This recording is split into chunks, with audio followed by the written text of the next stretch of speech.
ശബരിമല സന്നിധാനത്തും പമ്പയിലും NSG കമാൻഡോകളുടെ mock drill നടന്നു. Kerala police വിഭാഗവുമായി ചേർന്നുകൊണ്ടായിരുന്നു സംയുക്ത പരിശീലനം.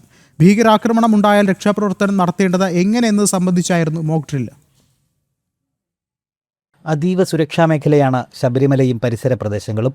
ഈ മേഖലയിൽ ഭീകരാക്രമണം ഉണ്ടാവുകയാണെങ്കിൽ രക്ഷാപ്രവർത്തനം എങ്ങനെ നടത്തണം, ഭീകരരെ എങ്ങനെ കീഴ്പ്പെടുത്തണം എന്നത് സംബന്ധിച്ചായിരുന്നു സുരക്ഷാ സേനകളുടെ മോക്ക് ഡ്രിൽ. NSGയും കേരള പോലീസ് കമാൻഡോ വിഭാഗവും പത്തനംതിട്ട ജില്ലാ പോലീസും സംയുക്തമായാണ് പരിശീലനം നടത്തിയത്. ഡൽഹിയിൽ നിന്നുള്ള 150ഓളം NSG കമാൻഡോകളും കേരള പോലീസ് കമാൻഡോ വിഭാഗത്തിലെ 30 കമാൻഡോകളും ജില്ലാ പോലീസിൽ നിന്നുള്ള 50ഓളം പോലീസ് ഉദ്യോഗസ്ഥരും മോക്ക് ഡ്രില്ലിൽ പങ്കെടുത്തു. പത്തനംതിട്ട ജില്ലയിലെ DYSPമാർ, SHOമാർ എന്നിവരും ഭാഗമായി. NSGയുടെ ഉന്നത ഉദ്യോഗസ്ഥർ എന്നിവർ നേതൃത്വം നൽകി. സന്നിധാനത്തും പമ്പയിലും പ്രത്യേകം പരിശീലനം നടന്നു.